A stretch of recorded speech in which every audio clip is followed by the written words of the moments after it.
आप किसी के लिए सेल्स कर रहे हैं तो आप इनिशियली जब प्रोडक्ट की सारी इन्फॉर्मेशन ले लेते हैं और जब आपने अपनी बनाई होती है किसी के लिए, तो आपको ऐसे लगता है कि यस, ये तो एक परफेक्ट पिच मैंने बना लिया, एक परफेक्ट प्रोडक्ट है, इसकी ऑडियंस भी है और ईजिली सेल्स होती जाएंगी। मगर जब हम मुख्तलिफ प्रॉस्पेक्ट से बात करते हैं या उनको सेल करने की कोशिश करते हैं तो रिजल्ट्स हमें वो नहीं मिलते जो हमने एक्सपेक्ट किए होते हैं। तो फिर ऐसी सिचुएशन में हमें क्या करना चाहिए?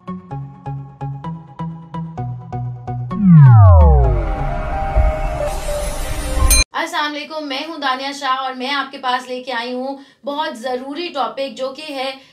क्लाइंट्स के एतराज़ात के बारे में। सेल्स के लिए जब हर्डल होती है तो वो कौन सी ऐसी 9 टाइप्स ऑफ एतराज़ात हैं जो लोग कर सकते हैं, ऑब्जेक्शंस हैं जो आपके प्रॉस्पेक्ट कर सकते हैं और आपने उनको कैसे डील करना है, कैसे हर किस्म के प्रॉस्पेक्ट का सोल्यूशन निकालना है और उसको ओवरकम करना है। Before we move on, please subscribe to the channel and like and share and comment on the video। अगर आपको कोई क्वेश्चन है सेल से रिलेटेड या किसी भी और चीज़ से रिलेटेड जो आपको बिजनेस में या आपके करियर में हेल्प चाहिए तो आप ज़रूर मुझसे पूछ सकते हैं और रिंग नोटिफिकेशन बटन को ज़रूर प्रेस कीजिए ताकि जब भी हम आपके लिए कोई हेल्पफुल मटेरियल प्रोड्यूस करें तो आप नेक्स्ट टाइम नोटिफाई हो सकें और उससे फ़ायदा उठा सकें। नंबर 1 टाइप ऑफ ऑब्जेक्शन है हमारे पास अनस्पोकन। बहुत सारे आपके ऐसे प्रॉस्पेक्ट्स होते हैं, पोटेंशियल क्लाइंट्स होते हैं जिनको जब आप रीच करते हैं तो वो आपको कोई आगे से जवाब नहीं देते। उनके पास कंसर्न जरूर होता है कि आया ये प्रोडक्ट मेरे लिए काम करेगी या नहीं, क्या इसकी ऑफर वैलिड है या नहीं, क्या मुझे इस पर ट्रस्ट करना चाहिए या नहीं। लेकिन जो भी क्वेश्चन होता है वो उसको अपने तक रखते हैं, वेदर आप कॉल पे हैं या आप उसको ईमेल कर रहे हैं, वो आपके साथ अपना कंसर्न खुद से शेयर नहीं करता। और ऐसी सूरत में आपको क्या करना चाहिए? आपको ओपन एंडेड क्वेश्चंस पूछने चाहिए, हाउ, व्हाट, वेयर, व्हाई किस्म के क्वेश्चन, सो दैट आपको आंसर मिल सके और आप उसको डिग डाउन कर सकें कि आखिर इसको किस जगह पे प्रॉब्लम आ रही है और मैं उसको कैसे सॉल्व कर सकता हूँ। सेकेंडली, ये कोशिश करें कि ज़्यादा से ज़्यादा सुने, दूसरे की बात पर तवज्जो दें, फोकस करें, गुड क्वेश्चंस पूछें, इम्पॉर्टेंट और ज़रूरी सवाल पूछें और फिर केयरफुली उनका जवाब सुने। जब आप 1 से 2 से 10 से 15 दफ़ा मुख्तलिफ लोगों से क्वेश्चंस पूछेंगे तो आपके पास एक क्वेश्चंस का पैटर्न बन जाएगा जो आप पूछते साथ ही अंदाज़ा कर सकते हैं पहले ही कुछ क्वेश्चंस में कि ये कहाँ पे लाई कर रहा है प्रॉस्पेक्ट और मैंने इसको कैसे हेल्प करना है और कैसे अपनी सेल कंफर्म करनी है। ओके, जो सेकंड टाइप का ऑब्जेक्शन है वो लोगों के पास होता है एक्सक्यूजेस। वो कहते हैं अभी मेरे पास टाइम नहीं है, मैं अफोर्ड नहीं कर सकता, मुझे इस चीज़ की ज़रूरत नहीं है और अभी आप मुझे बॉदर ना करें। ये एक हेल्दी साइन है, ये इंस्टेंट रिएक्शन है और यूजुअली ये it does not even mean no. जो एक्सक्यूज है इसका मतलब नो नहीं है। जब कोई क्लाइंट एक्सक्यूजिव किस्म का रिस्पॉन्स देता है कोई प्रॉस्पेक्ट आपको, तो इसका मतलब है कि फ्यूचर में वो इंटरेस्टेड हो सकता है बाय करने के लिए। तो फिर इस सूरत में आपको ये करना चाहिए कि आप उसको अश्योर करें कि यस, ये प्रोडक्ट आपके लिए काम करेगी। जिन लोगों ने हमसे पहले ख़रीदा है उनको भी ऐसा ही लगता था ख़रीदने से पहले कि उनको ज़रूरत नहीं है या वो अफोर्ड नहीं कर सकते, लेकिन ये मिराकुलस रिजल्ट्स इसने इतने महीने, इतने हफ्ते या जो भी आपकी प्रोडक्ट की स्टार्ट्स हैं या जो भी आपके पास केस स्टडीज़ हैं आप उनके साथ शेयर करें ताकि वो कन्विंस हो सकें। नंबर 3 टाइप के एतराज़ात जो होते हैं लोगों को, वो होते हैं बहुत ही ख़तरनाक और ऑफेंसिव और मिलिशियस किस्म के लोग जो फ़ोन उठाते ही या ईमेल पे बात करते हुए या लाइव भी बात करते हुए आप पे अटैकिंग मोड पे आ जाते हैं और आपको बिला वजह अपना गुस्सा आपके ऊपर निकालना शुरू कर देते हैं। तो समझें उसी वक्त जो फर्स्ट अप्रोच आपको लेनी है कि you have to step back and think कि इसका टारगेट मैं नहीं हूँ, ये बंदा खुद ही एक अनहैप्पी पर्सन है या एंग्री पर्सन है, ये सेटिस्फाइड नहीं अपनी करंट सिचुएशन या लाइफ के साथ, और क्योंकि ये अपना गुस्सा अपने बॉस या बीवी या बच्चों या किसी और पे नहीं निकाल सकता और उसको एक सेल्स पर्सन या एक बंदा जो उसके साथ पोलाइट वे में बात कर रहा है वो उसको एक ईजी टारगेट लग रहा है, इसलिए वो अटैक कर देते हैं। तो आपने मेक श्योर करना है कि यू जस्ट स्टे काम और आराम सुकून से ओपन एंडेड क्वेश्चंस पूछें और अगर वो अपनी कोई पर्सनल बात भी आपसे कर रहा है तो आप कहें yes yes, take an interest और उसको कन्विंस करें कि वो आपसे मजीद बात करे। जितना वो आपसे बात करता जाएगा उतना वो भी इजी हो जाएगा कॉन्वर्सेशन में और आपके लिए भी आसान हो जाएगा कॉन्वर्सेशन को आगे कैरी करना। नंबर 4 है हमारे पास रिक्वेस्ट फॉर मोर इन्फॉर्मेशन। ये तो एक बहुत अच्छी बात है। अगर कोई प्रॉस्पेक्ट से आप बात करें और वो कहते हैं कि मुझे मोर इन्फॉर्मेशन चाहिए या मुझे एक रिटन प्रपोजल भेज दो या मुझे कोड दे दो या मुझे मजीद बताओ अपनी प्रोडक्ट के बारे में, तो ये तो हेल्दी साइन है। इसका मतलब है कि दे आर इंटरेस्टेड, आपको उसको एक बहुत अच्छा सा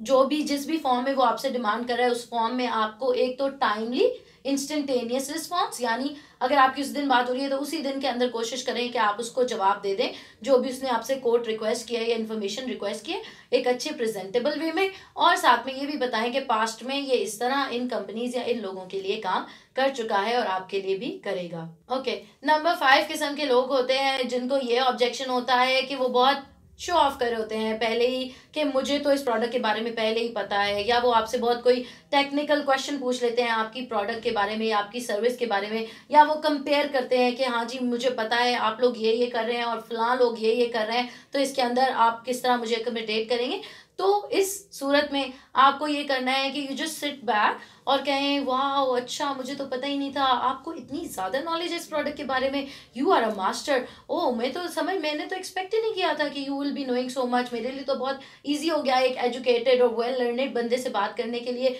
जिसको ऑलरेडी इस नीश और इंडस्ट्री के बारे में इतना पता है। सो जब आप उसको हाईलाइट में ले आएंगे और खुद बैकग्राउंड में चले जाएंगे तो वो ऑलरेडी इंपॉर्टेंट फील करेगा और वो आपसे मजीद बात भी करना चाहेगा और उम्मीद है कि आप उसको सेल क्लोज भी कर लेंगे। नंबर 6 टाइप ऑफ पीपल हमारे पास वो हैं जो सब्जेक्टिव ऑब्जेक्शंस करते हैं आपकी ज़ात के बारे में कि मुझे आप पसंद नहीं आए, आपकी फलां बात पसंद नहीं आई, आपकी अप्रोच पसंद नहीं आई, या आपकी एथनिसिटी या आपकी रेस या आपकी कलर या आपके जेंडर के बारे में कोई रिमार्क करते हैं। तो इसका मतलब है कि आपने अपने बारे में बहुत ज़्यादा बात कर ली है ऑलरेडी, या आपकी पिच इसी तरह टोन थी कि वो सारी आपके अराउंड बिल्ड थी। इसलिए जब आप अपने बारे में टू मच बात करते हैं तो लोगों का एक नेचुरल रिएक्शन होता है कि वो आपको ऑफेंसिव ले लें। इसलिए आप उस कॉन्वर्सेशन का फोकस शिफ्ट कर दें अपने ऊपर से उस बंदे के ऊपर और उसके बारे में बात करें, उसके ऊपर फोकस करें, उसकी करंट इश्यूज और प्रॉब्लम्स के बारे में बात करें, सो दैट आप उसको कन्विंस कर सकें, जब उसके प्रॉब्लम सुन सकें तो उनका आंसर दे सकें और फिर एक बेहतर वे में उसको हेल्प कर सकें। नंबर 7 जो किस्म के एतराज होते हैं लोगों को वो होते हैं ऑब्जेक्टिव, जो आपके प्रोडक्ट या प्रोसेस या ऑफर के बारे में होते हैं। तो ये भी एक हेल्दी किस्म का ऑब्जेक्शन है। इसके अंदर आपको एक अपॉर्चुनिटी मिल जाती है कि आपने जो इतने अरसे से अपनी सेल्स पिच बना के रखी हुई है, जो आपके प्रोडक्ट के प्लस हैं, जो आपके फीचर्स हैं, या जो भी आपके यूनिक सेलिंग पॉइंट्स हैं, या जो आपकी ज़बरदस्त पैकेज चल रही है या जो ऑफर चल रही है लेटेस्ट, वो आपको बताने का मौका मिल जाता है। तो जब कोई आपसे ऑब्जेक्टिव प्रोडक्ट या प्रोसेस के बारे में क्वेश्चन करे तो फिर आपने उसको वो सारे पर्क्स बताने हैं जो आपकी प्रोडक्ट या सर्विस या ऑफर उसको दे रही है। इस तरह आप उसको ऑलरेडी, क्योंकि वो आपकी प्रोडक्ट में इंटरेस्टेड है इसलिए उसने उसी के बारे में क्वेश्चन किया है, और जब आप उसको बताएंगे कि यस इसमें आपको ये बेनिफिट, ये एडिशनल प्लस चीजें मिल रही हैं, तो he will be happy to engage further with you.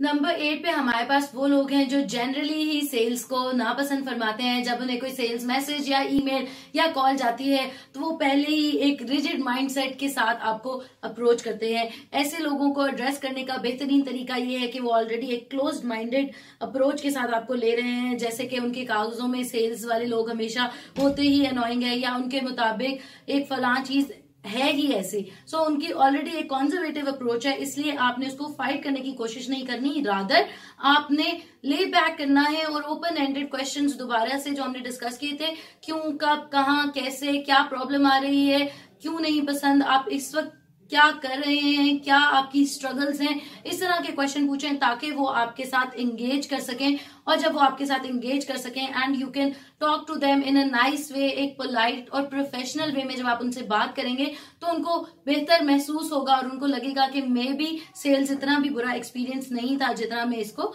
समझ रहा था।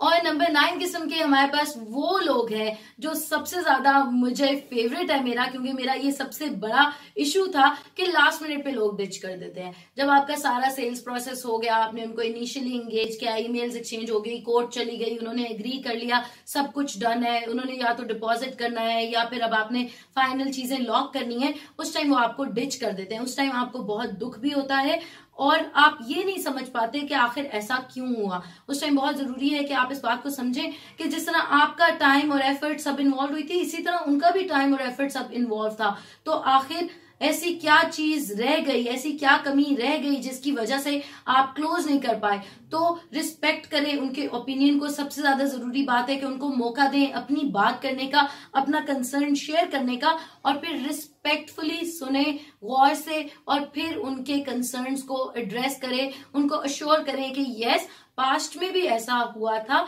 जब हम यहाँ ऐसे स्टेज पे पहुंचे, सिमिलर क्वेश्चन था हमारे फ्लां ब्रांड का, फ्लां पोटेंशियल क्लाइंट का, फ्लां बिजनेस का, जिसके साथ हमने काम किया और उनको हमने इस तरह हेल्प किया था और now they are standing here. और हम आपके लिए भी बिल्कुल ऐसा जरूर कर सकते हैं। तो जब आप उनको अश्योर करेंगे और रिस्पेक्टफुली उनकी बात सुनेंगे तो आपकी वो सेल लाजमी कन्वर्ट होगी। अगर आपको कोई भी क्वेश्चन है regarding sales, regarding objections, regarding growing your career और रनिंग योर बिजनेस और एनीथिंग, आप मुझसे बिला झिझक पूछ सकते हैं कमेंट्स में। और तब तक के लिए हम नेक्स्ट वीडियो जब तक के लिए लेके आते, तब तक के लिए अपना ख्याल रखें, खुश रहें और मोहब्बतें बांटें।